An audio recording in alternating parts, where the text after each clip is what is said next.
Market Flaxborough was not the sort of town to suffer from drama, at least not the kind that drew headlines. Its excitements were of a gentler breed: disputes over church flower arrangements, council motions about the colour of new lamp-posts, and the occasional scandal involving the allotment committee. It was, therefore, with a collective intake of civic breath that the citizens awoke to the news that His Worship, the Mayor, Councillor Ernest Thistlewood, had suffered a theft. The theft in question, of course, was a matter of proportion. Nothing as vulgar as a burglary or as dire as blackmail had occurred. What had gone missing, so the Mayor's wife announced through suitably restrained tears, were his cufflinks. Not any cufflinks, mind, these were of gold, engraved with the Thistlewood family crest, a rampant stoat beneath a coronet, presented by the Borough Council upon his election.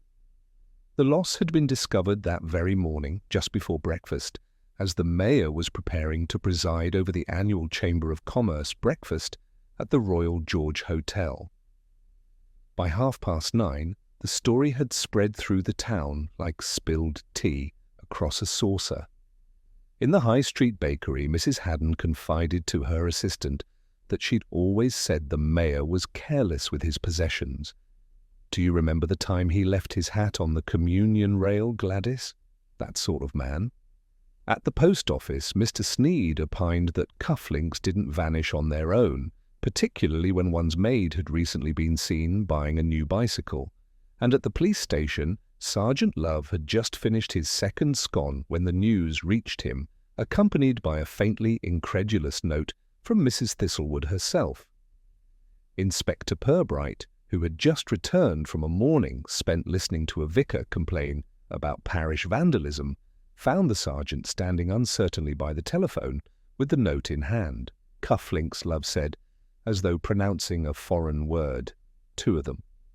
"Ah," Purbright replied, setting down his hat. "Not the sort of crime to unseat Parliament, then?" "No, sir. Though she says they've sentimental value." "That is often the most dangerous kind," Purbright murmured. "One would think sentiment is a harmless thing, but it tends to lead people to keep poor company." By mid-morning he was walking up the drive to the Thistlewood residence, an amiably ostentatious villa of red brick and white columns, rather too pleased with itself. Mrs. Thistlewood received him in the drawing-room, wrapped in a shawl and an air of injured virtue. "It's humiliating, Inspector," she said. "To think that in my own home, our own home, someone should stoop to such vulgar dishonesty." Purbright inclined his head sympathetically. "You're quite sure they've been taken, madam?" "Not mislaid? My husband's cufflinks are always kept in his dressing-table tray. Always. I laid out his clothes this morning myself. The tray was open, empty," Purbright considered. "And who had access to that room?" "Only myself, our maid Cora, and perhaps young Mr. Pym. He's the Mayor's secretary and was here last evening going over some papers." Purbright looked mildly interested. "Late evening, you say?" "Yes, quite. Ernest was in his study until after 11. He's very conscientious, Inspector. Cora, when called, was a nervous young woman with a manner that suggested guilt about everything from the weather to the laundry. "I only dusted the room, sir," she said, twisting her apron. "Didn't touch the drawers. I don't even polish the Mayor's things unless Mrs. Thistlewood's there." "And when were you last in the room?" "Yesterday morning, sir. After that I was helping Mrs. Thistlewood with supper." Purbright thanked her, made a few notes in his small leather book, and declined a second cup of tea. Before leaving, he asked politely to see the dressing-table. It was a fussy piece of furniture, all brass handles and floral veneer, and he studied it with the calm of a man admiring wallpaper. After a minute, he noticed a small rectangle of fabric velvet lined in blue caught between the drawer and its frame. He raised an eyebrow. "The box the cufflinks were kept in, Mrs. Thistlewood?" She blinked. "Yes." "Though I can't think why it would be there." "Nor can I," said Purbright, pocketing his notebook. "But sometimes things hide themselves where they feel safest." When he emerged onto the front steps, the noon sun was shining faintly through the autumn haze. The town below ticked quietly, like a clock left running after everyone had forgotten its purpose. A few tradesmen's vans moved along the main road, and a postman whistled a melody from the wireless. Purbright stood for a moment, thoughtful. Sergeant Love was waiting by the car. "You think it's the maid, sir?" Purbright smiled faintly. "Sergeant, I found that people seldom steal gold to buy bicycles. They steal to prove something, sometimes even to themselves. Let's have a quiet word with Mr. Pym next." And as they drove away, the curtains of the Thistlewood house twitched in synchrony, like the town itself was leaning forward to hear what would happen next. News in Market Flaxborough was less a matter of communication and more an instinctive process of osmosis. By the time Inspector Purbright had returned to his office from the Thistlewood residence, every shopkeeper within a mile radius seemed already to know that the mayor's cufflinks had vanished, and most had developed theories to explain it. At Gudgeon's barber shop, the talk was brisk. A retired postmaster with a habit of tapping his pipe against the chair arm declared it was a servant matter always is when people start getting above themselves. The barber himself, who prided his establishment on being a hub of enlightenment, leaned toward the notion of insurance mischief, having once read of such things in the Sunday papers. Mrs. Blaythe, the council clerk's wife, had it on high authority that a certain lady member of the Chamber of Commerce had been seen leaving the mayor's house only last week in suspicious haste, though this claim seemed to gain embellishment with each telling, soon including a misplaced umbrella, an argument over catering invoices, and finally an affair of the heart. By tea-time, the town's general opinion had split neatly into camps. One believed the theft to be a purely domestic lapse, a maid's misjudgment or a lapse of memory. The other, favoured by the more imaginative citizens, saw in the cufflinks' disappearance a sign of deeper rot in the corridors of municipal power. Councillor Midgley, who relished such drama, was overheard remarking at the Green Swan that there's always been funny business about those chamber dinners. The comment was made in the hearing of the deputy mayor, who promptly took offence and promised to have words at the next committee. Purbright, meanwhile, sat at his desk reading Sergeant Love's neat summary of the household statements. The sergeant stood nearby, uneasy, his hands clasped as though awaiting divine correction. "Everyone's accounted for, sir," he said at last. "Nothing went from the study or the mayor's office. The maid seems honest enough, terrified even. And Mr. Pym said he left before 11. Purbright looked up mildly. "Did he?" "Yes, sir. Says the mayor walked him to the door himself." That's generous of his worship. He must be a hospitable man." Love hesitated. "He said he was, sir." "That would explain it, then." Purbright smiled faintly and leaned back in his chair. "Tell me, Love, did anyone mention where the mayor was earlier in the evening?" "Mrs. Thistlewood said he was in his study after dinner, sorting correspondence." "Correspondence, yes. Always a useful word, covers a multitude of occupations." Outside, a clock struck 4. The inspector glanced toward the window, where the light was already beginning to fade. The town square below was busy in its subdued way, cyclists wobbling homeward, a milk lorry reversing with the melancholy cry of its gears, and the distant silhouette of the mayor himself crossing toward the Royal George. Purbright watched him a moment longer, then rose and reached for his coat. At the Royal George, preparations for the Chamber of Commerce dinner were underway. The air smelled of polish and overcooked vegetables. The mayor stood at the head of the long table, surrounded by menus, cutlery, and the local notion of splendour. He greeted Purbright with a politician's warmth, a mixture of charm and calculation. "Inspector, you'll join us this evening, I hope. Always room for the guardians of order." Purbright smiled. "Thank you, sir, though I fear my presence might dampen the merriment." Nonsense! A visible constabulary is the mark of a civilized town. He gave a genial chuckle and turned to the hotel manager to complain about the quality of the napkin folds. It was then that Purbright noticed something, a glint of gold at the mayor's cuffs. He blinked once, slowly. "New pair, sir? Eh? Oh, yes." Thistlewood glanced down at his sleeves, suddenly self-conscious. Had them brought in from the jeweller's, temporary replacement. Can't have the mayor going about in bare cuffs, can we? "Indeed not," said Purbright mildly. "One must preserve appearances."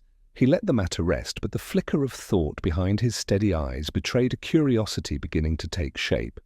That evening, as guests arrived and the first sherry was poured, the room filled with that peculiar blend of joviality and suspicion that attends any gathering of local dignitaries. Councillors clustered in corners, muttering about budgets and rumours. Shopkeepers exchanged pleasantries that sounded faintly like threats. Mrs. Thistlewood, resplendent in a gown that bore the weight of her indignation, presided like a queen wronged by fate. Purbright stood quietly near the door, observing. When the speeches began, he noted each reaction: the nervous laugh of Councillor Midgley, when the mayor thanked those who keep our town's standards high, the discreet roll of eyes from the deputy mayoress, and the pointed silence from Mr. Pym, who looked pale and distracted. At one point Purbright saw the young man glance toward Mrs. Thistlewood, who avoided his eyes with studied grace. After the meal, Purbright stepped into the hotel corridor for a cigarette. The rain had begun, tapping gently against the window panes. He could hear the faint strains of the town band from the adjoining hall, valiantly attempting Land of Hope and Glory. Sergeant Love joined him, cap in hand. "The crowd's lively enough, sir." "They're enjoying themselves," said Purbright. "Guilt and festivity are rarely far apart." Love frowned, unsure whether to agree. "You think someone here might have taken them?" Purbright exhaled smoke. "I think, Sergeant, that the theft of 2 gold cufflinks has managed to unsettle half the borough council. That alone is worth attending to." At that moment, the hotel's caretaker shuffled past, carrying a tray of empty glasses. He paused, lowering his voice conspiratorially. "Evening, Inspector. You'll know what you're doing, of course, but if it's them cufflinks you're still after, I'd have a word with that secretary chap. Been hanging about the staff entrance after hours this week. Told one of the girls he'd dropped something valuable." Purbright nodded mildly. "Thank you, Mr. Vane. That's most helpful." When the man had gone, Love said, "Shall I have a word with him tonight, sir?" "No, not yet. Let him think the matter's dying down. People reveal more when they feel forgotten."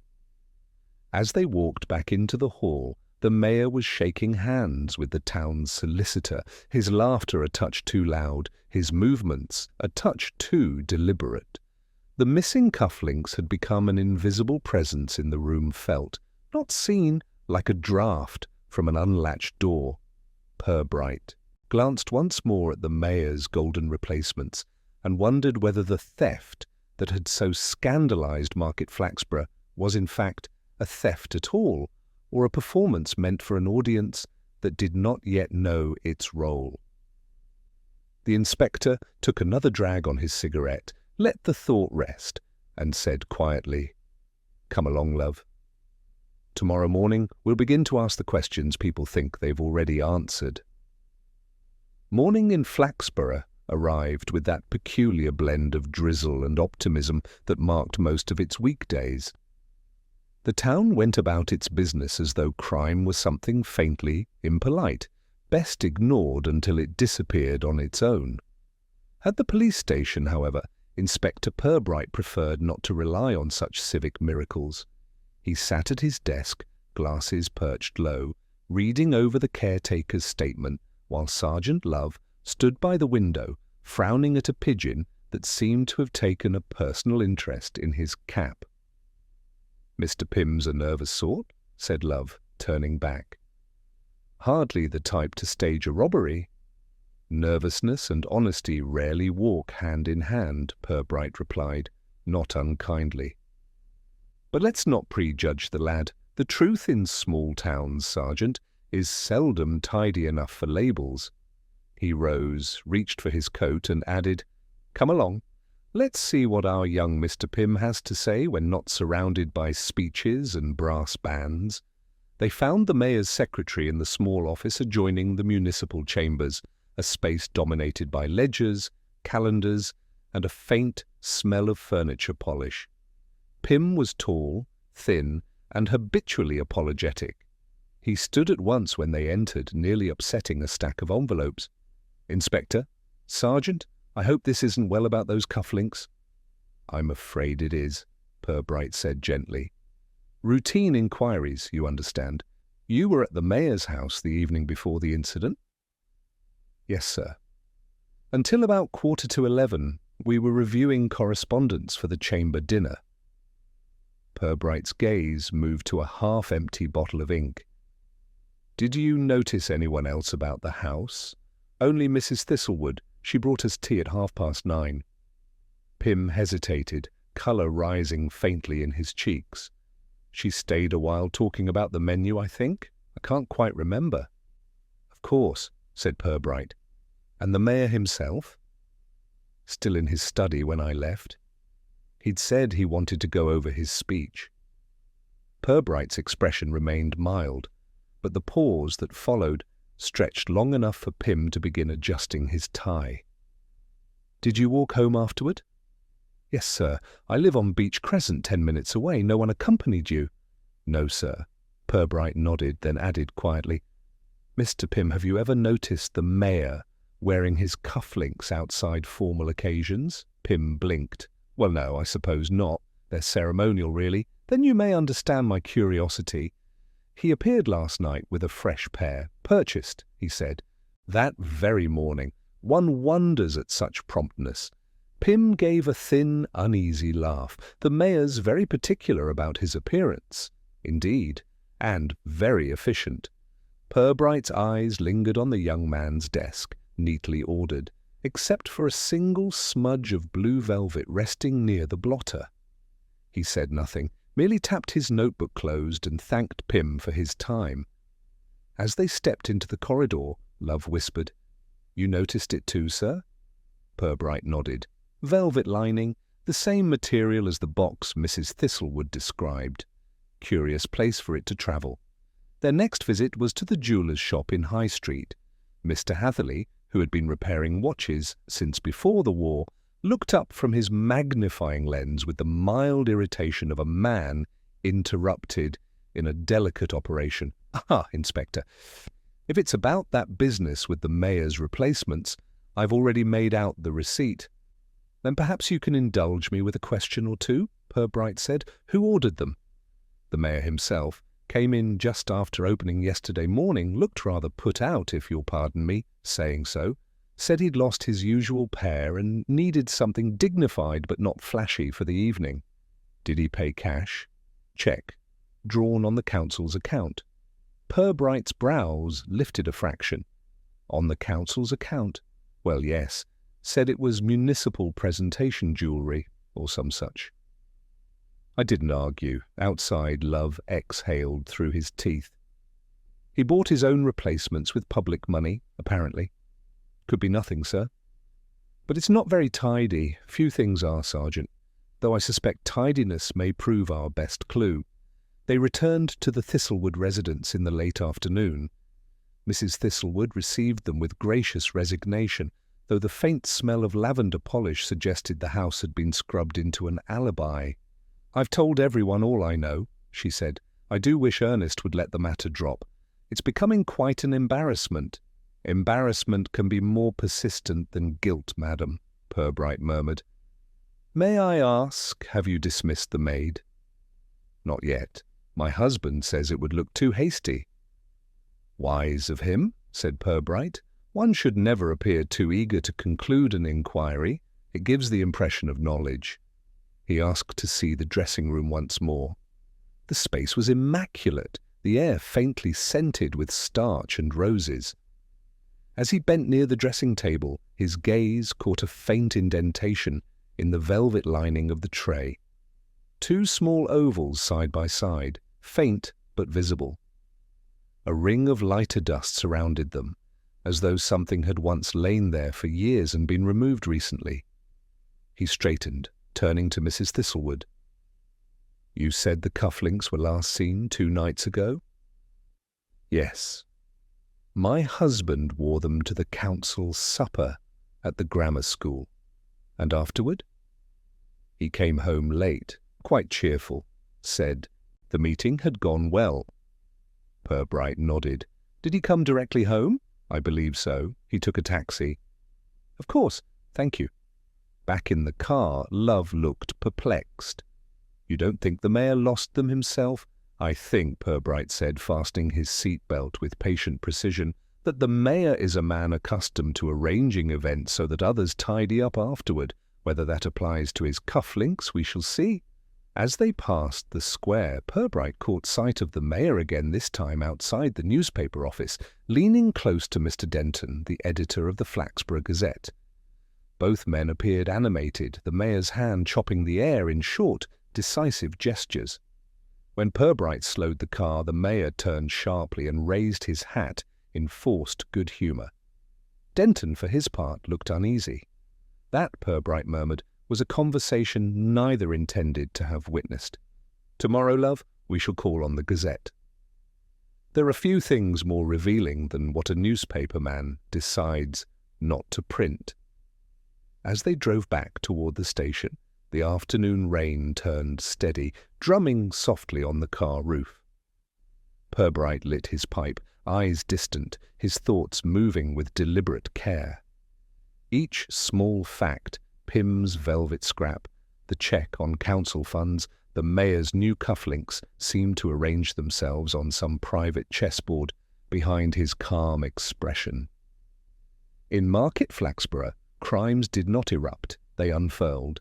And somewhere in that slow unfurling, Purbright knew the truth would show itself like a crease in a well-pressed suit, faint but impossible to ignore. The next morning's Flaxborough Gazette appeared on doorsteps bearing a headline that, while discreet, managed to set the whole town simmering again.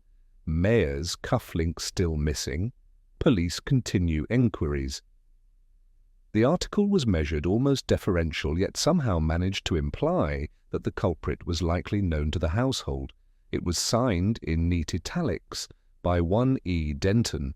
Beneath the printed civility, Purbright could almost hear the gossip's eager hum. At 9:30, he and Sergeant Love paid a visit to the Gazette's offices, a cramped, paper-scented warren above the stationer's shop, where old typewriters rattled with clerical indignation.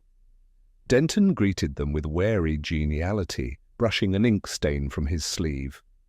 "Ah, Inspector, the town's conscience arrives. I take it you've read my little piece?" "Indeed," said Purbright mildly. It managed to be both brief and suggestive, a rare achievement in journalism. Denton chuckled but didn't relax. "Public interest, you understand. One mustn't let the trail grow cold, or too warm," Purbright returned. "Tell me, Mr. Denton, who suggested that headline? Entirely my own notion, no prompting from his worship, perhaps?" The journalist's fingers paused on the edge of his desk. "The mayor may have mentioned that he hoped the police were making progress. I saw no harm in implying as much." "None at all," Purbright agreed, "though your phrasing might encourage some readers to think the constabulary already has someone in view." "Do you?" Denton asked, unable to resist. Purbright smiled. "We have several people in view, Mr. Denton. We're merely deciding which of them is worth looking at." Outside, Sergeant Love gave a low whistle.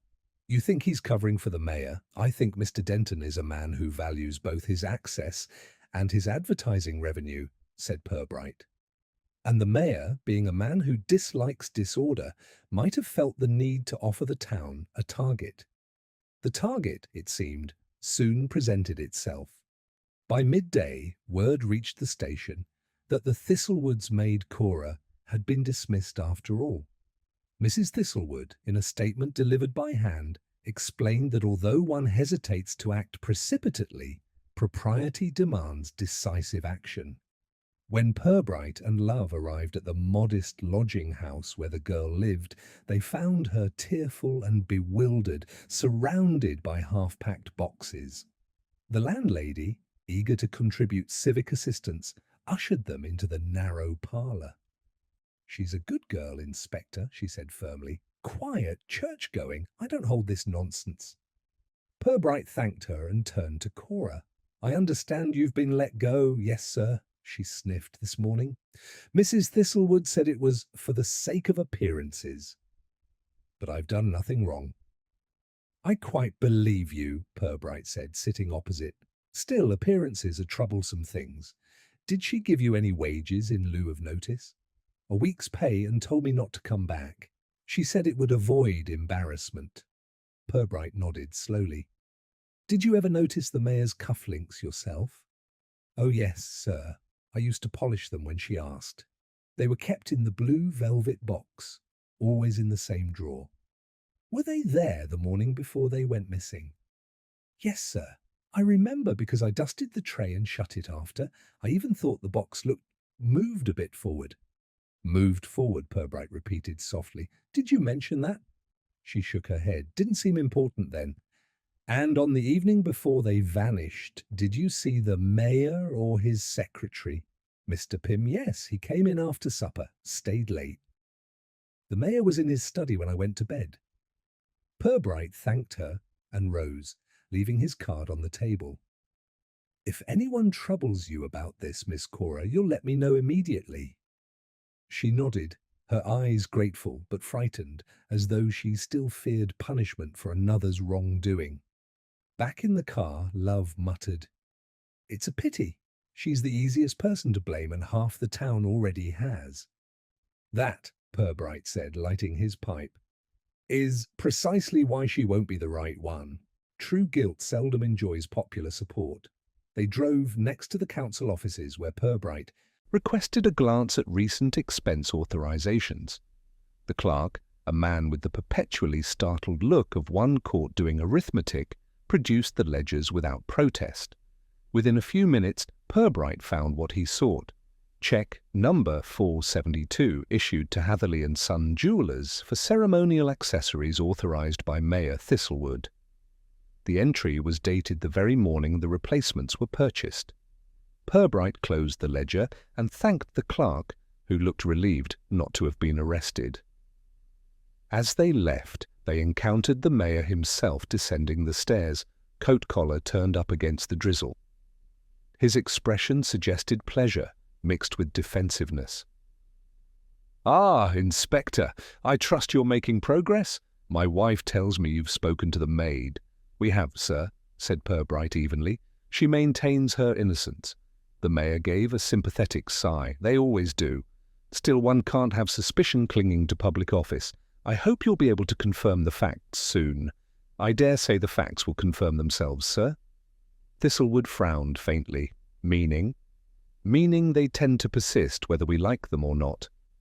After the mayor departed, Love looked thoughtful. "He's pushing hard for a neat conclusion." "Quite so. And what happens when one wants a neat conclusion before all the pieces fit, Sergeant?"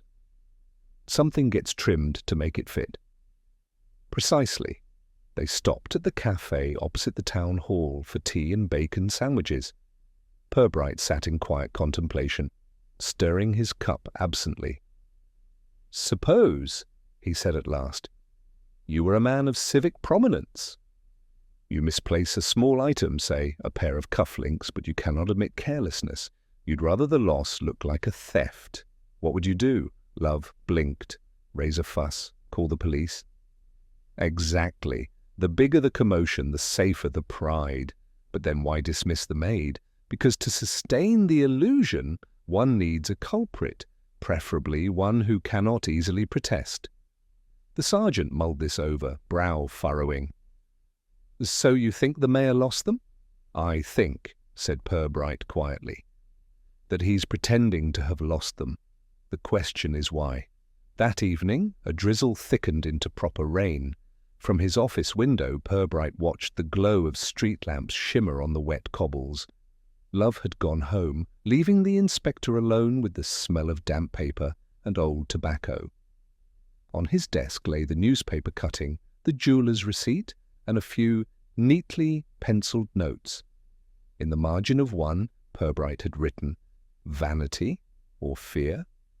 He leaned back, fingers steepled, listening to the slow tick of the wall clock. Somewhere in the distance, a church bell tolled 8. The sound echoed faintly through the stillness, rhythmic as thought. If Thistlewood had indeed contrived his own scandal, there had to be a purpose beyond mere self-importance, some advantage to be gained or danger to be hidden. Purbright allowed himself a small, dry smile. "All right, your worship," he murmured. "Let's see what you're really missing." The following morning began with fog thick enough to muffle the town's usual rhythms. Even the clock in the market square sounded half-hearted, as though the hour itself were reluctant to be noticed. Inspector Purbright, however, was fully awake. He had spent much of the previous night revisiting his notes, arranging and rearranging them into patterns that refused quite to settle.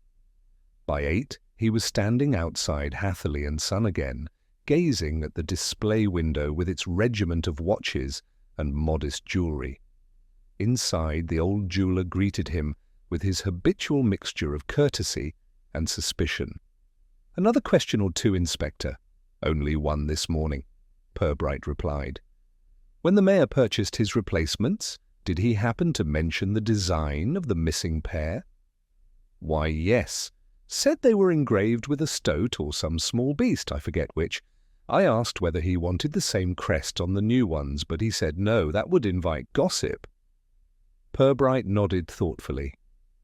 "Did he seem particularly anxious? Agitated, perhaps? More than one expects over cufflinks. Said something about avoiding embarrassment before the dinner."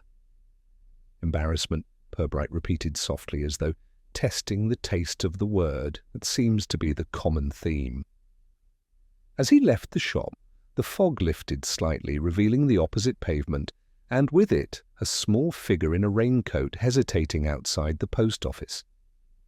It was Cora, the dismissed maid, clutching a letter. She started when she saw Purbright, then looked relieved. "Oh, Inspector, I was just posting this to my aunt in Basingstoke."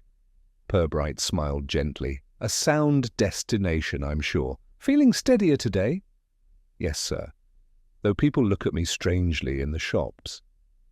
"Small towns have long memories and short sympathies," said Purbright, "but they forget eventually, provided something else comes along to talk about." He paused, his eyes resting on the letter. "Tell me, Miss Cora, when you packed your things, did you find anything that wasn't yours?" She blinked. "No, sir. Only an old envelope behind the dresser had the mayor's handwriting, I think. I threw it in the bin." "Ah, and did you happen to notice what was written on it?" "Only a name." "Mr. Pym." "Thank you," said Purbright quietly. "You've been most helpful." He returned to the station to find Sergeant Love balancing the morning's correspondence and a plate of buttered toast. "There's a letter from the town clerk, sir," Love said. "Between bites, seems the council's audit committee is meeting early next week. They've asked for your report on the cufflink affair." "Eager people," Purbright murmured. "They'll have to wait." "Truth ripens slowly, like cheese." Love looked doubtful. "You think it's more than just the mayor's pride?" Purbright tapped his pipe thoughtfully against the edge of the desk. "Possibly. Pride alone doesn't explain why a man fabricates theft, involves the press, and charges the council's account for replacements. It suggests concealment. The trick is to discover what's being concealed." He rose, stretching his shoulders, and moved to the window. Outside, the fog had thinned into a pale mist, through which the outline of the town seemed oddly theatrical, as though each building waited for its cue. "Let's have another talk with Mr. Pym," he said. "I fancy there's a line in this play he hasn't yet delivered." At the municipal chambers, they found the secretary sorting through papers with exaggerated diligence. He looked up guiltily. "Inspector, Sergeant again, I really don't know what more I can say." "Sometimes," said Purbright, "it's not what people say, but what they forget to mention." He picked up a file from the desk. "I notice the mayor's correspondence from last week is missing one letter, the one addressed to you. I wonder if you might recall its contents." Pym hesitated, his lips tightening. It wasn't important. Few things are, at first sight. It was just about the dinner-seating arrangements. He wanted to move Mrs. Thistlewood farther down the table. Purbright's tone remained mild. And why would that require secrecy? Pym flushed. "It didn't. I tore it up because it was personal. He'd written in, rather, unkind terms." There was a small silence. Purbright's eyes moved to the half-open drawer beside Pym's typewriter. Inside, something glinted faintly like an ordinary penknife, its handle scratched, its blade smeared with what looked like blue wax. "You've taken up sealing letters, Mr. Pym?" The young man blinked. "What?" "Oh, that. I borrowed it from the mayor's desk. He uses wax for official envelopes." Purbright nodded slowly. "Of course. You returned it?" "Not yet. I was going to." "When they left," Love said, "he's hiding something, sir." "Certainly," Purbright replied, "but not the cufflinks, I think. More likely a secret of his own, perhaps romantic in nature. Mrs. Thistlewood strikes me as the sort of woman who collects confidants like china ornaments." They drove in silence for a while, the hum of the motor merging with the soft hiss of damp tires on the road. Then quite suddenly Purbright said, "Sergeant, where were the mayor's speech notes kept after the dinner?" "On his desk, I'd assume." "Let's confirm that." "Something about this affair smells faintly of public paper." An hour later, in the mayor's study, the inspector's instinct proved correct. Amid stacks of letters, he found a sheaf of typed pages bound with blue ribbon. The speech itself was ponderous, full of civic pride and the phrase, "Our beloved Flaxborough." But near the bottom of one page, faintly visible through an impression left by a fountain pen, was an address written sideways, R.T. Cummings, Solicitor, Lincoln Road. Purbright tapped the page thoughtfully. "Our mayor seems to have been making notes where he shouldn't." Love peered closer. "Could it be an old draft?" "Possibly. But let's pay Mr. Cummings visits and sees whether he receives many of the mayor's musings by accident." The solicitor's office smelled of dust and ink, and its proprietor looked precisely as one expected, pale, polite, and anxious not to offend. When Purbright introduced himself, Cummings adjusted his spectacles and smiled thinly. "Oh yes, I know Mr. Thistlewood quite well. Some years ago I handled a small inheritance for him. Nothing recent, though. No legal correspondence of late?" "None." Although he frowned. "Now you mention it, he did send a note last week asking me to retrieve an old file from storage. Something to do with a land transaction, but I told him the records were long since transferred to county archives." "Land transaction?" Purbright echoed. "Which property?" Cummings shuffled through a ledger.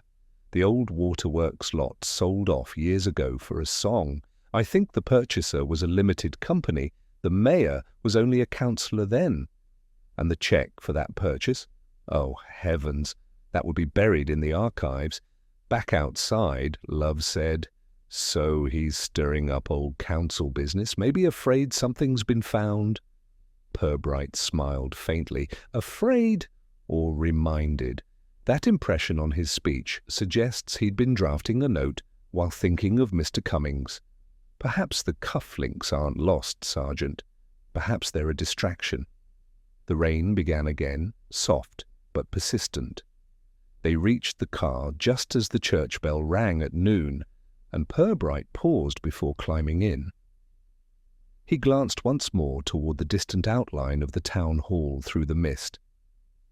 "Odd thing," he said, "people hide their shame in the strangest places, behind generosity, behind ceremony, even behind gold." He looked down at his notebook, where he'd scrawled a few words from memory. Check, velvet, speech notes, a trifling set of details, yet together they formed something faintly off-key, like the missing note in a familiar tune. Purbright closed the notebook, his eyes quietly alight. "Let's proceed gently, Sergeant. I believe our mayor's pride has left a small but telling fingerprint, one he doesn't yet realize he's shown us. By the time the fog thinned and the clock of St. Luke's struck 1, Inspector Purbright had already formed the faint outline of something larger than a matter of missing jewellery. The piece's letters, ledgers, velvet scraps, and civic pride were beginning to align like stars hinting at a constellation, though its shape remained just beyond definition. He returned to the station with Sergeant Love, whose face bore the faintly harassed expression of a man asked to think harder than comfort allowed. "You believe the mayor stirred up this whole business?" Love ventured, "to cover something connected to that old waterworks lot?" Purbright nodded absently. A cover story, however trivial, can serve many purposes. Theft provides noise. And noise, Sergeant, is the enemy of attention. But what would he want to hide? The sale was years ago. "Indeed," Purbright murmured, easing into his chair. "Yet time doesn't necessarily bury all things. It only hides them under new names." He reached for the telephone and requested the county records office. After a brief exchange of politeness, he jotted a few notes on a scrap of blotting paper and replaced the receiver. The old waterworks, he said, was sold to a company called Lincolnshire Development Limited, registered office of an accountant in Lincoln who's since retired. The company dissolved 2 years later. The purchaser of record at the time, however, was one E. Thistlewood. Love frowned. The mayor himself? Before his election, yes.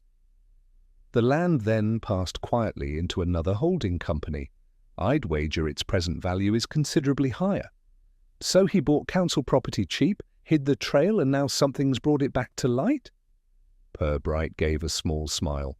"You leap admirably, Sergeant. But we'll tread lightly until the ground is sound." Their deliberations were interrupted by the arrival of Mrs. Tilling, the station's part-time typist, bearing a tray of tea and a tidbit of local news. They're saying at the Women's Institute, she announced, that the mayor's planning to resign after the summer fair. Not officially, of course, but Mrs. Denton told Mrs. Haddon, who's never wrong about these things. "Is that so?" Purbright murmured. "The timing's curious. Well, he says it's on account of his health, but I've seen healthier roses."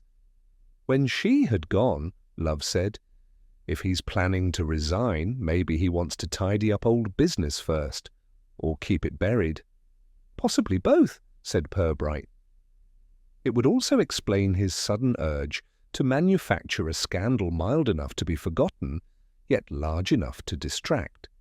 The cufflinks, then, may serve as smoke. We must find the fire." That afternoon, Purbright strolled through the town at his usual unhurried pace, tipping his hat to shopkeepers and pausing at street corners as though admiring architecture. In truth, he was listening, measuring the temperature of gossip. At the grocer's, the talk was of Cora's dismissal. At the bank, whispers of the mayor's strained nerves, and at the pub, speculation about whether the inspector had found the thief. Each version contradicted the last, yet all pointed to one common sentiment: unease. He turned the corner toward the Royal George Hotel and saw the caretaker, Mr. Vane, polishing the brass railings outside. Purbright greeted him cheerfully. "You've a good memory for faces, Mr. Vane. Tell me, do you recall seeing the mayor and his secretary together after the dinner?" Vane nodded. "Yes, sir. I was locking up about 11. The young fellow looked upset, and his worship told him to pull himself together. They went out by the side door. Together?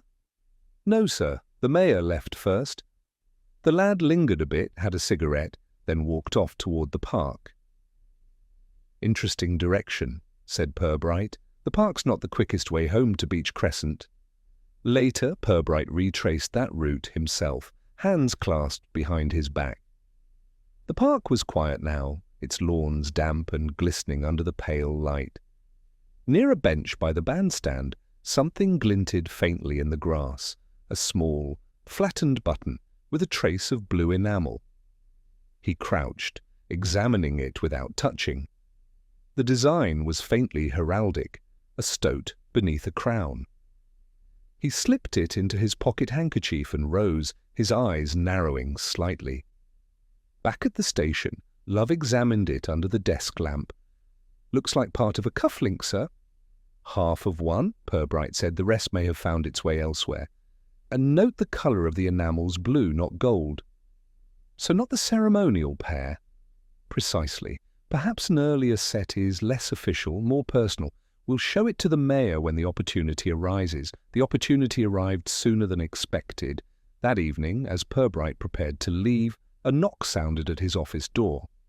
The mayor himself entered, damp from the rain, his usual geniality replaced by a taut politeness. "Inspector, I must protest these constant insinuations. My household has been made a spectacle, and I hear the maid has been questioned again." "Only briefly," Purbright said. "Routine procedure." "Routine? You've turned a domestic misfortune into a public circus. The Gazette is full of whispers." Purbright regarded him mildly. "You might speak to your editor about that, sir." "He seems fond of whispers." The mayor's eyes flashed. "Denton is an old fool who prints whatever nonsense he hears. I've a good mind." "That would be unwise," Purbright said. "It might lead others to ask what nonsense he's heard." For a moment, silence filled the room, broken only by the rhythmic tapping of rain on the window pane. Purbright reached into his pocket and placed the small enamel button on the desk. "Does this look familiar?" Thistlewood's eyes flickered downward, then back up. A trinket. Probably dropped by someone in the park. Undoubtedly, Purbright agreed. Though it bears your crest. Curious where one finds symbols of respectability, don't you think? "I have no idea how it got there, no doubt." Purbright folded the handkerchief again. "I'll trouble you no further tonight, sir." After the mayor had gone, Love said quietly, "He's rattled." "Yes," Purbright said, staring at the closed door, "but not frightened enough. Not yet." He remained at his desk long after the station had emptied, his lamp casting a small, patient glow. He read through the old municipal reports he had borrowed that afternoon, turning pages until one name caught his attention, a familiar one, Pym, R.J., assistant clerk. Dated 6 years prior, during the very period of the waterworks sale. Purbright leaned back, whistling softly. So young Mr. Pym had served the council long before his current post as secretary. And if the mayor had been a councillor then, their acquaintance stretched further back than either admitted. The inspector allowed himself a quiet murmur. A loyal servant, and perhaps a reluctant one. "I wonder which of them is wearing the heavier chain." The clock struck 10. Purbright rose, donned his hat, and extinguished the lamp. Outside, the night rain whispered across the cobblestones, erasing footsteps as quickly as they formed. Yet in the inspector's mind, the trail had never been clearer. A line drawn from civic respectability to quiet deceit, with a faint glint of enamel marking the way. The following morning arrived crisp and sharp, the sort of day that tried to convince Market Flaxborough it was still capable of novelty. The streets glistened from the night's rain, and the town went about its routines with the faintly forced optimism of those aware that something was amiss but unwilling to say so aloud. At the police station, Sergeant Love had already brewed tea when the telephone rang. He picked it up, listened, then turned toward Purbright with an expression that hovered between disbelief and amusement. "It's the Royal George again, sir," he said. "The caretaker says something's been found in one of the drains behind the kitchens." Purbright raised an eyebrow. "Unless it's another set of cufflinks, I doubt it will excite the press. Still, let's not spoil Mr. Vane's morning." They drove through the town, the Ford's tires whispering along wet cobblestones. Outside the hotel, Vane awaited them with evident satisfaction, pointing toward a small heap of muddy rags beside a drain grating. "Found them just after opening, Inspector, cleaning out the gully like I do every Friday. They looked shiny, so I fished them up." Purbright crouched, brushing away the worst of the grime with a handkerchief. Nestled within the muck was a small velvet box, blue, soaked and warped, but unmistakably the kind described by Mrs. Thistlewood. Inside, the lining was torn, and one gold cufflink remained, the other absent. "Well," Purbright said softly, "our missing finery has been out for an airing." Love started. "You think someone tossed it away after the fuss started?" "Possibly. Or before." Drains make admirable confidants. They seldom repeat a story accurately. Back at the station, after the box had been cleaned and catalogued, Purbright examined it under the light. There were faint scratches along the hinges, and the clasp appeared forced. He made a small note, then sent for the caretaker to deliver his statement. When Mr. Vane arrived, cap in hand, he seemed eager to expand upon his discovery. "Funny thing, Inspector, there's no way that box could have washed down from the street. The grating's covered, see? Someone must have lifted it." Purbright nodded. "You keep the keys?" "To the yard. Me and the night porter. But anyone could have come round after hours. We get all sorts near the bins after the pub shuts." "Indeed," Purbright murmured. "Human nature seldom locks its own gates." Once the man had gone, Purbright turned to Love. "Have this checked for fingerprints, though I don't expect enlightenment. Whoever discarded it knew what water and mud can do to evidence. You think the mayor planted it?" "Unlikely. He'd prefer the cufflinks never reappeared at all. No, this feels like someone trying to balance a scale, perhaps a conscience with a leaky seal." That afternoon, while the box dried on Purbright's windowsill, the inspector paid a quiet visit to Beach Crescent.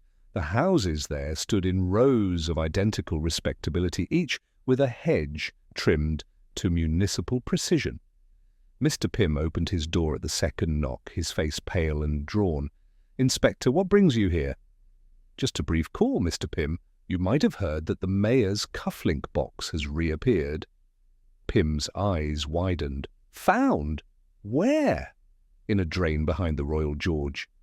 He swallowed. "How extraordinary." "Yes, though not entirely unexpected.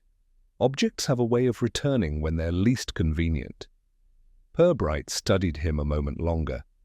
The young man's hands, clasped tightly together, bore a faint streak of what looked like blue ink or possibly wax.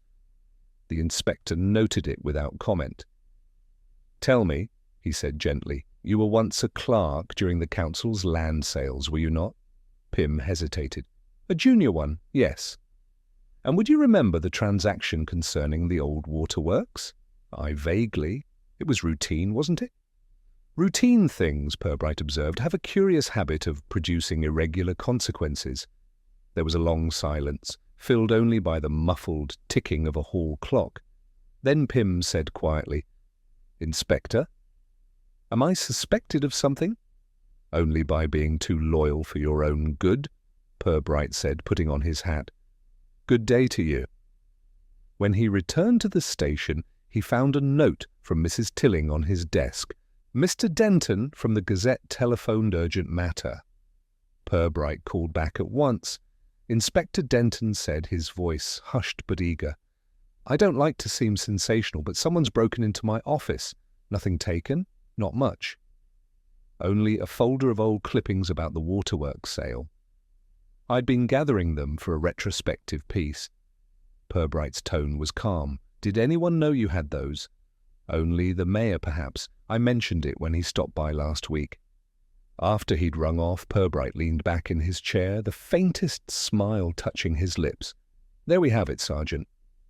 A second incident, and a rather more revealing one than Drain's. Love frowned. So the mayor's trying to erase history? Or someone is, on his behalf. That evening, Purbright took a solitary walk through the park where he had found the enamel fragment. The lamplight gleamed in puddles, and the bandstand loomed like a memory of music. Near the same bench, he noticed footprints in the softened earth, small, narrow and recent. A cigarette butt lay beside them, the end smudged with a faint trace of lipstick. He bent, examined it under his pocket torch, and let out a quiet breath. Not the mayor, then, he murmured, and not the maid, someone with reason to keep both their secrets intact. Later that night, as the town grew still, Purbright sat at his desk with a single sheet of paper before him.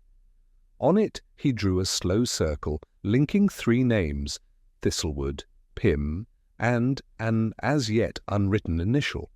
Then above them he added 2 words in his precise hand, false theft. The telephone rang once more, sharp against the hush.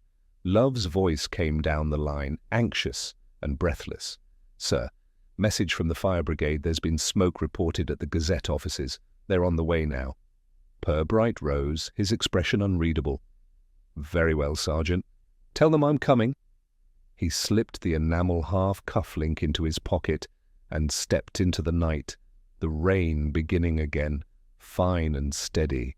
Market Flaxborough slept uneasily beneath its halo of lamps, and Purbright, with his collar turned up against the drizzle, walked briskly toward the glow gathering at the far end of High Street, toward the second incident that would, he suspected, clarify the first.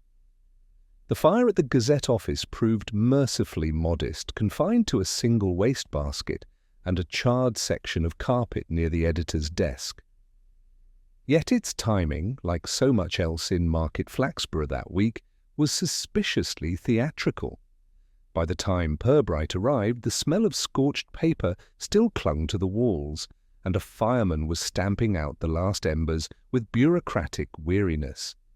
Mr. Denton, pale and indignant, stood amidst the damp ash of his newsroom. "They tried to burn me out, Inspector. Can you imagine a free press under attack in our very borough?"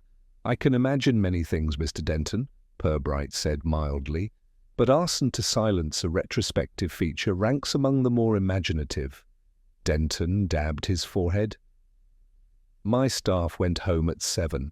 When I returned after supper, I found smoke seeping under the door. The window at the back was open. I swear it wasn't when I left. And anything missing this time?" He hesitated. "The same folder, Inspector. I thought it had been misplaced before the fire brigade arrived, but now, well, it's gone entirely." Purbright regarded him a moment, then asked, "And your key to the back entrance? Who else has one?" "Only the cleaner, Mrs. Pritchard. But she's been off this week with bronchitis." "Then it seems someone took an unnecessary risk, merely to finish a job already half done. A curious blend of efficiency and panic. Outside, dawn was beginning to dilute the smoke into pale ribbons of fog. Purbright lingered on the pavement, pipe in hand, watching as the fire crew rolled.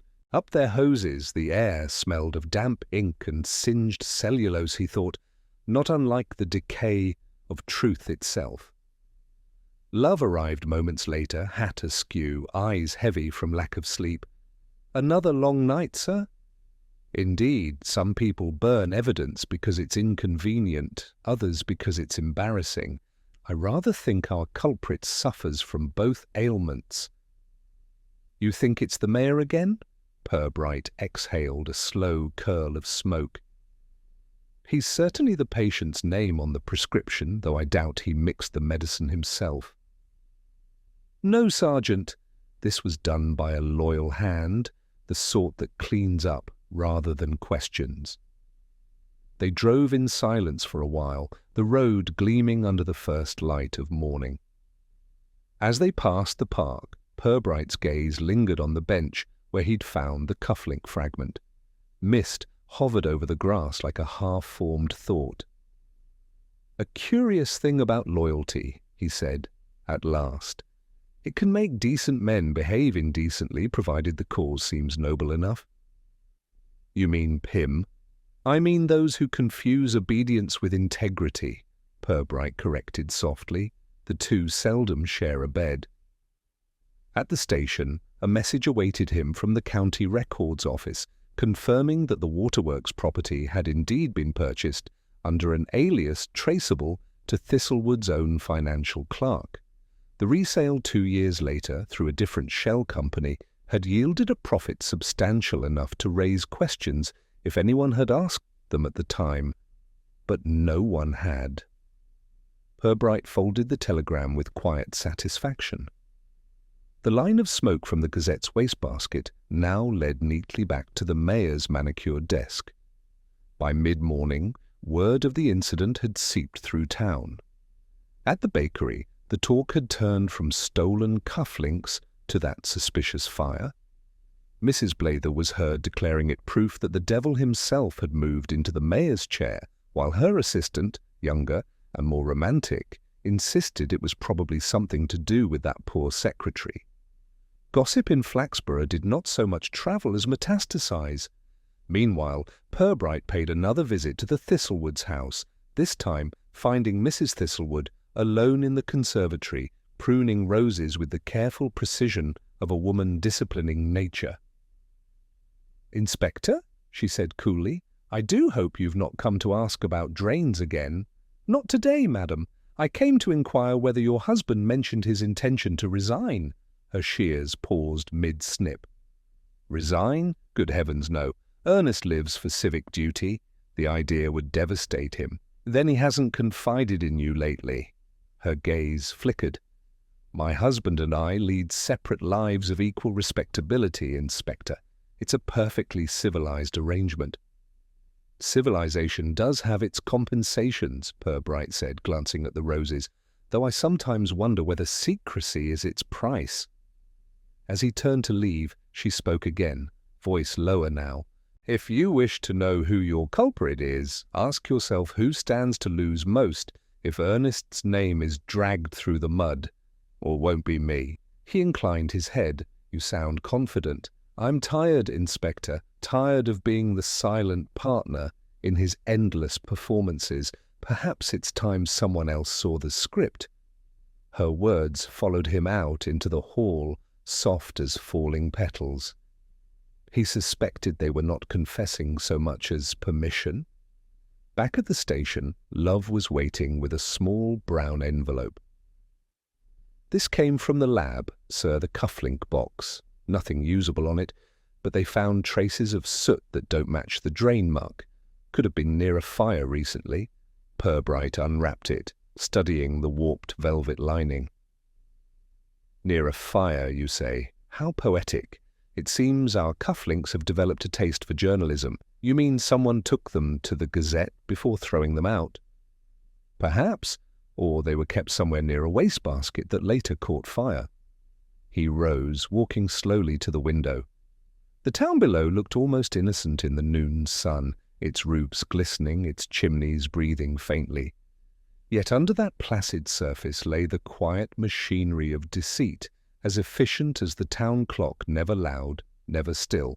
"Sergeant," he said finally, "I once heard a magistrate say that corruption in small towns is like ivy on a church wall. You don't see it grow, but one day you notice the stones are gone."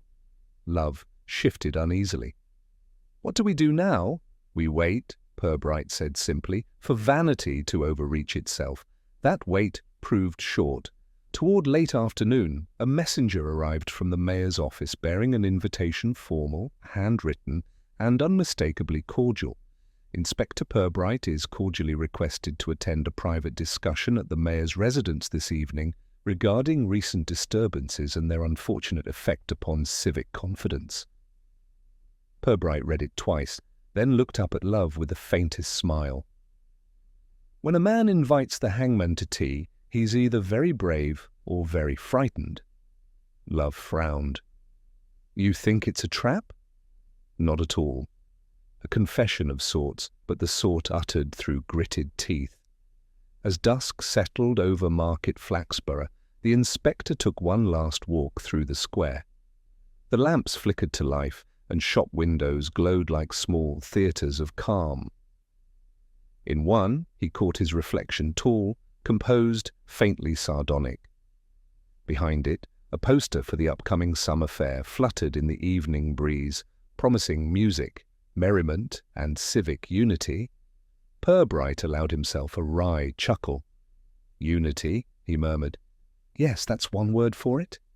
He turned toward the Thistlewood house, its windows already alight, and the faint echo of piano music drifting through the dusk. Whatever awaited him within truth, denial, or another layer of performance, he would meet it, as he always did, with patience, civility, and the unhurried curiosity of a man who had learned that, in Market Flaxborough, confession was simply another form of conversation. The Thistlewood residence, as dusk deepened into evening, stood bathed in the self-assured glow of its bay windows light that tried too hard to suggest calm. The air smelled faintly of lilacs and cigar smoke, and from within came the muffled hum of conversation. When Inspector Purbright arrived, a butler of indefinite age took his coat with the silent dignity of one who had long since ceased to approve of his employers. The mayor awaited him in the drawing-room, glass of sherry in hand, posture carefully composed. "Inspector," he began, managing a smile that revealed a tension beneath its polish, "I thought it better we clear the air before this absurd matter does the borough any lasting harm." "A commendable thought, sir," Purbright replied. "The air in Flaxborough does tend to cloud easily when left to gossip." Thistlewood gestured to a chair. "Do sit. I should like us to be frank." "Frankness," Purbright murmured, taking his seat, "is an underrated virtue," the mayor began with a tone of injured reasonableness. "It pains me that so trivial a domestic mishap has become the town's chief amusement. My wife's nerves are in tatters, the council is restless, and poor Mr. Pym has taken to avoiding daylight. It's intolerable. One might say, sir, that daylight is an unkind mirror for anyone hiding too much," Purbright said softly. "Still, you're right. It's a pity when honest men find themselves misjudged." "Precisely." Thistlewood seized upon the remark. "I've no wish to see reputations destroyed over nonsense. If you were to issue some kind of statement, something to quiet speculation, I would, sir," Purbright interrupted gently, "if the speculation were baseless." A thin silence followed. The clock on the mantel ticked 3 times before the mayor spoke again, his tone more guarded. "You seem determined to believe there's more here than there is." "There's always more, sir, even when there isn't." Thistlewood's fingers tightened on his glass. "If you're implying impropriety over that ancient waterworks business, let me save you the trouble. The matter was approved by the council of the time entirely above board." Purbright inclined his head. "Doubtless. But what interests me is why the documentation concerning it should reappear only to be burned at the Gazette 24 hours later." For a moment, the mayor's self-control faltered. "Burned? What are you saying?" "Surely you've heard. A most unfortunate wastebasket fire.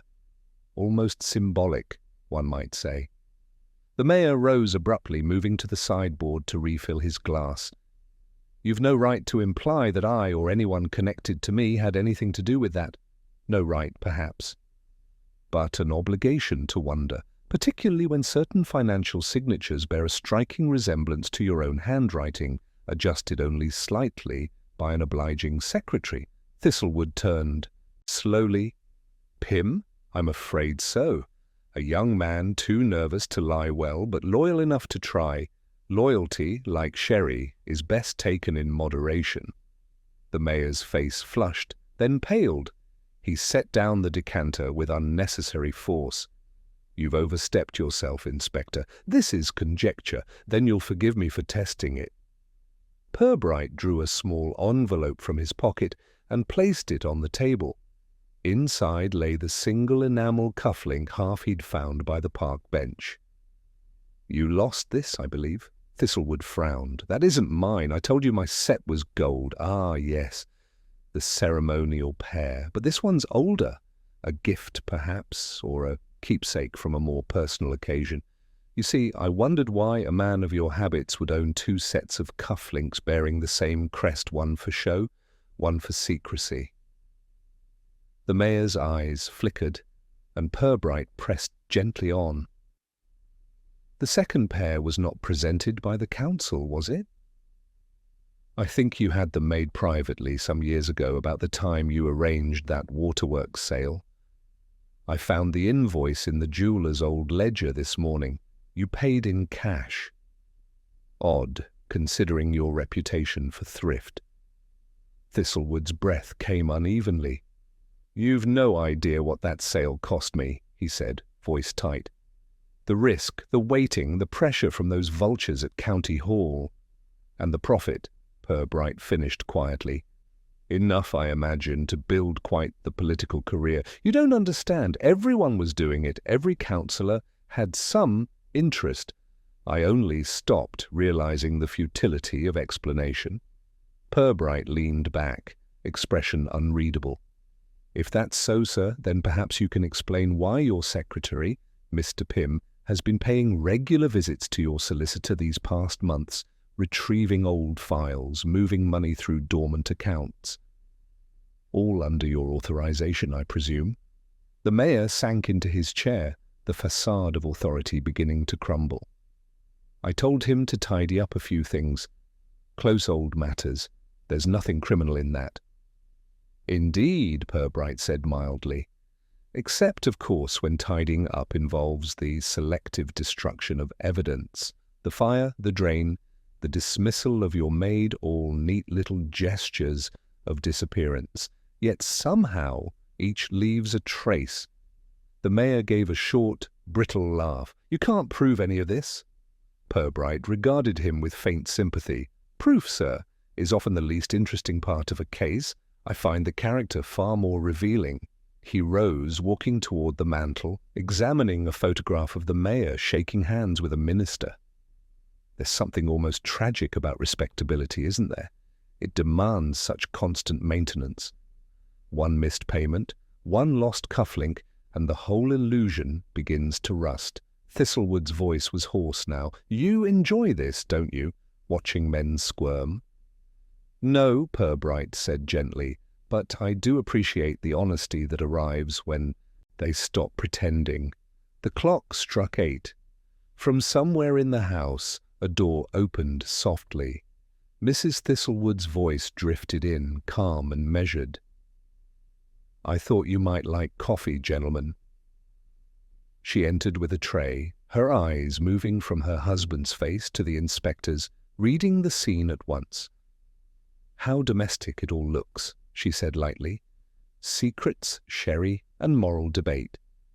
Purbright inclined his head. "Your husband and I were discussing civic duty." "I imagine you were." She placed the tray down, then straightened. "Ernest, perhaps it's time you accepted that the inspector isn't here for coffee." Thistlewood's shoulders sagged. "You don't know what you're saying." "Oh, but I do," she replied evenly. "You've been unraveling for months. I told you deceit wasn't your talent. You never had the nerves for it." Purbright said nothing, only watched as she turned to him.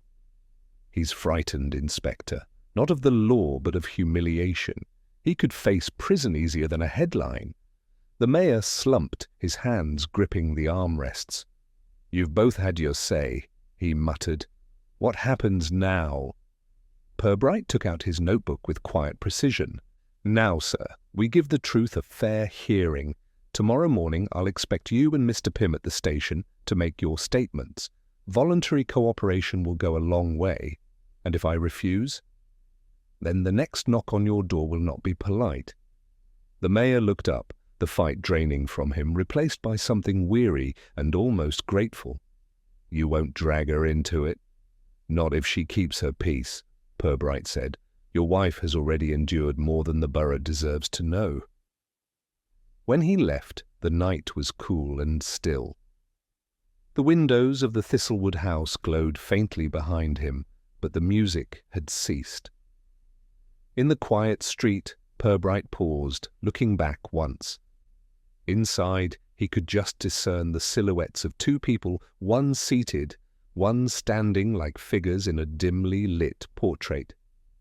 He drew on his pipe, the ember flickering in the dark. "Confession by degrees," he murmured to himself. "One word for it, I suppose." Then he turned toward the station, knowing that the dawn would bring not an ending, but the delicate, necessary work of truth laid bare. Morning in Market Flaxborough carried a brittle stillness, as though the town were waiting for someone to break its polite silence. A thin mist hung above the river, and the chimneys of the council offices stood against the pale sky like upright fingers, each pointing towards something unsaid. Inside the police station, Inspector Purbright sat behind his desk, spectacles low on his nose, reviewing the morning's correspondence with an unhurried calm that belied the tension beneath. Sergeant Love entered, holding a folded copy of the Gazette. "Front page again, sir," he said grimly. "Mayor denies wrongdoing, council stands by its leader." "Mr. Denton's still loyal, it seems." "Loyalty," Purbright murmured, "is often a symptom of poor memory." He folded the paper aside. "Did you send word to Mr. Pym?" "Yes, sir. He's waiting outside. Looks like he hasn't slept. Let's not keep him in suspense." Pym entered hesitantly, hat in hand. The young man's eyes were shadowed, his fingers twitching as though clinging to invisible courage. Purbright gestured toward the chair opposite. "Mr. Pym, I trust his worship informed you of our conversation last evening." "Yes, sir," Pym said, voice low. "He told me to cooperate. Said it was best. Wise advice. I'd like you to confirm something for me, purely as a matter of record. You handled correspondence for the mayor regarding council property some years ago?" Pym nodded. "Yes, sir. I was only a clerk then. I drew up papers under his direction. It all seemed ordinary. Just a transfer of ownership through the usual channels. And you signed your name to several of them." "I did. On his instruction. He said it was tidier that way." Purbright regarded him gently. "And when those documents resurfaced, you were the one told to retrieve and destroy them." The secretary's composure broke. "He said they'd been misfiled. He made it sound innocent enough. But when I realized what they were, I panicked. I didn't want to ruin him or myself, so I took them to the Gazette, meaning to hide them until I decided what to do. Then the fire happened." "Quite so," Purbright said softly. "You didn't start it, I imagine?" "No, sir, I swear it. I was in the park that night. I couldn't sleep. Near the bandstand, perhaps." Pym blinked in astonishment. "Yes. How did you do?" Purbright opened a drawer and produced the half cufflink. "You left a small souvenir behind. Blue enamel. It must have slipped from your pocket when you sat down." Pym stared at it, as though seeing proof of his own conscience was tangible. "I didn't steal anything, Inspector. I was trying to do right, but it all went wrong." "I know," said Purbright quietly. "You were caught between duty and decency, an unenviable position." At that moment, the station door opened, and Mayor Thistlewood entered, hat in hand, the look of a man who had rehearsed his dignity all morning. "Inspector," he said briskly, "you requested my presence. Let's be done with this nonsense." Purbright nodded toward the chair beside Pym. "Thank you for coming, sir." "This will be brief." The mayor took his seat, glancing uneasily at his secretary. "I hope you haven't been filling the inspector's head with melodrama, Pym." The young man said nothing. Purbright folded his hands. "You see, gentlemen, the difficulty in a small town is that truth never quite disappears. It only waits until the noise subsides. Your missing cufflinks, Mr. Mayor, were a rather elegant piece of noise. A way to divert attention from a quieter, older scandal that was creeping back into daylight. Thistlewood's tone hardened. You're basing this on assumptions and gossip, on ledgers, signatures, and a cheque drawn from public funds, Purbright corrected, on a property once owned by the council, later resold at a handsome profit through your aliases, on the destruction of records confirming it, and lastly, on a young man's misplaced loyalty. The mayor's mouth tightened. Even if that were true, and I'm not admitting it, it's ancient history. No one was harmed. Purbright tilted his head slightly. Except perhaps the town's trust, which is a rather delicate creature. You chose to fabricate a theft, to summon the police, to make a spectacle, or to create a smokescreen for an old deceit. Unfortunately, smoke has an inconvenient habit of drawing attention. For a long moment the room was silent except for the faint scratch of the clock on the wall. Then Mrs. Thistlewood's voice came from the doorway. "He's right, Ernest." Both men turned. She stood there, composed, gloved hands folded neatly before her. "You've always believed dignity could be managed like a balance sheet, but it can't. It either exists or it doesn't." The mayor rose, anger and despair mingling. "You would humiliate me before strangers?" "No," she said calmly. "You did that yourself. I'm only watching." Purbright stood, voice soft. "Sir, the best course now is discretion. A quiet statement of resignation, couched in the language of ill health, will spare the borough further spectacle. The alternative is a formal charge." Thistlewood's shoulders sagged. "You'd really drag me through the courts for this?" "I prefer not to. You've served your town in some useful ways. Let this be the final one." There was a long, weary pause. Then the mayor nodded once, slowly. "You'll have my resignation by evening?" He looked to Pym. "You see what loyalty earns, boy. Nothing but ashes." Pym's eyes glistened. "I was loyal, sir, just not blind." Purbright let them stand together a moment, two men divided by the same guilt, before dismissing them with quiet courtesy. When the door had closed, Love exhaled. "Well, that's that then. The grandest scandal in years settled without a handcuff. Flaxborough prefers its justice genteel," Purbright said. "A trial would only offend the upholstery." He walked to the window, watching as the mayor's car pulled away into the misty light. "You see, Sergeant, corruption in small places never looks dramatic. It's a cup of tea gone cold, a handshake that lasts too long, a story quietly rewritten. But it does one thing very well. It teaches humility." Love smiled faintly. "And what about the cufflinks?" Purbright opened a drawer, revealing the remaining gold one, gleaming softly in its velvet bed. "A reminder," he said, "that vanity leaves better fingerprints than crime ever could." As the clock chimed noon, he closed the drawer, straightened the files on his desk, and reached for his hat. Outside, Market Flaxborough resumed its timeless calm, the butcher sweeping his step, the postman whistling off-key, the gossip resuming its gentle orbit. All was as it had been, save for one empty seat at the council chamber, and the faint scent of scandal that would linger, unacknowledged, like the last trace of cigar smoke in a closed room. Purbright paused at the door, lighting his pipe. The day's sunlight broke weakly through the clouds, glinting on the window of the mayor's car as it turned the corner out of sight. "Another civic mystery resolved," he murmured. "Though I rather think the town preferred it unsolved." He smiled faintly, drawing on his pipe, the smoke curling upward like a question mark that needed no answer. The following morning broke clear and windless, as though the town itself had decided that decency, having stumbled, ought to be quietly dusted off and restored to its usual place. Market Flaxborough stirred late that day, There were no bells, no brass bands, no proclamations, only the familiar rhythm of a town returning to its habits after having flirted with scandal.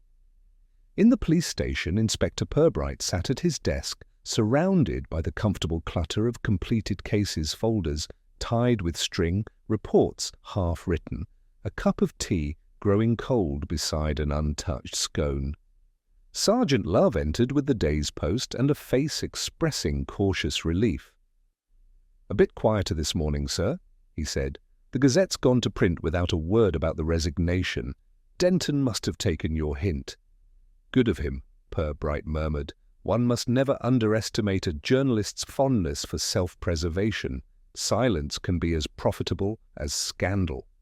He glanced at the window, where sunlight filtered through the blinds in narrow bands. "Has the council made its statement?" Love nodded. "They're calling it an unexpected deterioration of the mayor's health. He's to retire gracefully after the weekend." Purbright smiled faintly. Graceful retirement is often the last refuge of the cornered. The inspector took up a typed document from his tray, the formal confession signed late the previous evening. It was neatly worded, with just enough ambiguity to avoid names, but enough fact to satisfy conscience. Thistlewood had admitted to administrative oversights and unorthodox transfers, but nowhere did the phrase embezzlement appear. A clever man, even in surrender. Purbright read the last line again. "I trust the people of Flaxborough will forgive my misjudgment in the spirit of continued service." He set the paper down gently. Outside, the market square had begun to fill again. The fishmonger was arranging his catch, the greengrocer polishing apples, the town clock resuming its authority with the same solemn tick that had presided over lesser sins. Purbright found comfort in the predictability of it all. The town, he thought, was like an old actor. No matter how disastrous the previous night's performance, it always turned up for the next show, powdered and ready. Mrs. Tilling, the typist, appeared at the door with a letter, delivered by hand, Inspector, from Mrs. Thistlewood. Purbright accepted it, turning it over before opening. Inside, on crisp stationery, was a short note written in firm, elegant script. "Inspector, thank you for the manner of your work. Whatever may be said, you dealt with my husband more kindly than he deserved. I shall be leaving Flaxborough for a time. It is too small a place for silence, and I have nothing left to say." He read it twice before folding it neatly back into the envelope. "She's right about the silence," he said quietly. "It carries farther here than any voice." Love looked awkward. "Do you think she'll come back?" "Perhaps." "They usually do. Respectability has a stronger pull than exile." At midday, a knock on the door announced Mr. Pym, pale but calmer than before. He held out an envelope. "It's my resignation, Inspector, from the council office." "I can't stay on after all that's happened." Purbright gestured for him to sit. "Resignation isn't always the same as redemption, Mr. Pym. Sometimes it's just an easier word." The young man swallowed. "I didn't mean to harm anyone. I thought if I destroyed those papers, it would end the matter. But I suppose lies always rot from the inside." Purbright nodded gently. A sound observation. "Keep it, and you'll make fewer mistakes than most." Pym hesitated. "Do you think he'll be prosecuted, the mayor?" "No, there's little appetite for public disgrace. The law may be equal, but reputation seldom is. He'll fade out of office, the council will quietly rewrite the minutes, and the town will find something new to talk about before long. That doesn't seem fair." "Fairness, Mr. Pym, is a luxury small towns can't afford. They prefer equilibrium." When Pym had gone, Love looked up from his paperwork. "Do you think that's the last of it, sir?" Purbright smiled faintly. "In Flaxborough, nothing's ever the last of it. It only changes costumes." The rest of the afternoon passed in its usual rhythm of reports, small grievances and polite trivialities. By 5 o'clock, the inspector locked away the thistlewood file, placed the single recovered cufflink on top, and slid the drawer shut. The gesture had a quiet finality about it, like closing a book no one intended to reread. Outside, the air had turned golden with the first hints of summer. Purbright walked home through the square, pipe in hand, exchanging nods with townsfolk who had already returned, to discussing matters of real importance, such as the state of the church roof and the likelihood of rain. Near the bandstand he paused. The grass had been trimmed, the puddles gone, and the bench where he'd found the enamel fragment was occupied by a courting couple pretending not to notice him. He smiled to himself and moved on. The park, cleansed of scandal, looked almost innocent again, though Purbright knew better. Innocence, he reflected, was not a condition of purity, but of forgetfulness, and Flaxborough excelled at forgetting. When he reached his house, the hallway smelled faintly of polish and tea. He hung his coat, set his hat on the stand, and lowered himself into the armchair by the window. The evening paper lay folded on the table. Its headline, as expected, was mercifully dull. Council confirms new mayoral nomination. Stability assured. Purbright read the line twice, then allowed himself a thin smile. Stability, yes, but only the kind that comes after a tremor, when everyone pretends the walls were never shaking. He struck a match, lit his pipe, and watched the smoke rise slowly in the dimming light.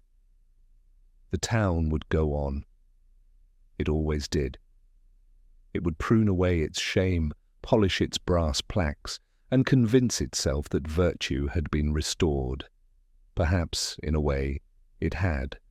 After all, he thought, every community needs its illusions. They give people something to protect. He leaned back, closing his eyes for a moment. The faint sound of the church bell drifted through the evening air, unhurried and familiar. Somewhere in the square a boy laughed, a bicycle clattered over cobblestones, and the ordinary music of Market Flaxborough resumed. Purbright exhaled slowly, his voice barely above a whisper. And so the curtain falls tidily, as always. The smoke curled upward in soft spirals, vanishing into the quiet ceiling above him. Outside, the street lamps blinked on, one by one, steady and unquestioning.